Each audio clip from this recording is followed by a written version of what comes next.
వచ్చావా? నువ్వు దగ్గరుండి వడ్డిస్తేగా నేను తిన్నాను.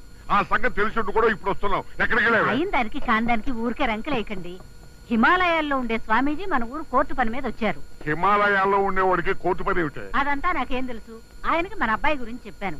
ఈ విభూతి ఇచ్చి గ్లాసు నీళ్ళల్లో కలిపి తాగించండి, మీ కోడలు కొంగు పట్టుకుని వదలడు అని చెప్పారు. అలాగే ఇదిగో అమ్మాయి, ఒక గ్లాసు నీళ్లు పట్ట.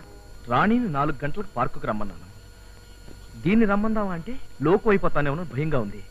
ఎలా?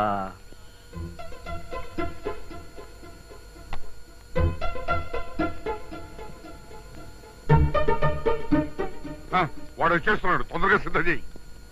ఏమిటి నాన్న ఏదో సిద్ధం చేయమంటున్నావు? అదే కాదా, ఏమిటంటే ఏం లేదురా, మన ఊరు గుళ్ళోకి ఎవరో స్వామీజీ వచ్చారంట. ఆయన చాలా మహిమగల ఆయనట. మీరిద్దరూ వెళ్ళి నమస్కారం చేసి రాకూడదు?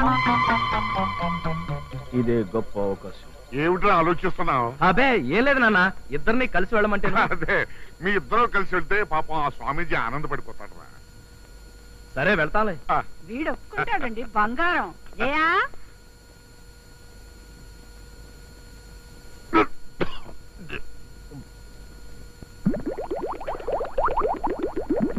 వాడు సరే అన్నాడు, గుడి దాకా వెళ్ళరండి. అది కాదత్తయ్య, వాడికి తిక్క కుదరటమే గొప్ప విషయం. నువ్వు అడ్డు చెప్పుకో.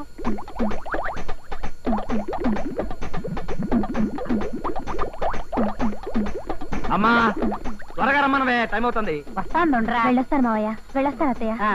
ఏమండి, స్వామీజీ మహిమ చూసారా, తొందరపడుతున్నాడు.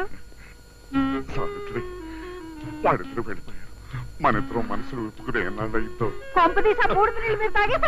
తాగితే తప్పేంటి? ఇవాళ ఆనందంతో మనసు పరవడతో. ఊరుకోండి, ఎవరినో చూస్తారు. నువ్వెంత అందంగా కనిపిస్తున్నావు తెలుసా? గదిలోకి మనసు. ఈ వీడియో మీకు నచ్చినట్లయితే లైక్ చేయండి, షేర్ చేయండి. ఇలాంటి మరిన్ని సరికొత్త సినిమా వీడియోల కోసం ఛానల్ ని సబ్స్క్రైబ్ చేయండి. అలాగే ఇక్కడ ఉండే ఈ గంట సింబల్ ని క్లిక్ చేయండి. మేము అప్డేట్ చేసే ప్రతి వీడియో నోటిఫికేషన్స్ మీకు వచ్చేస్తాయి.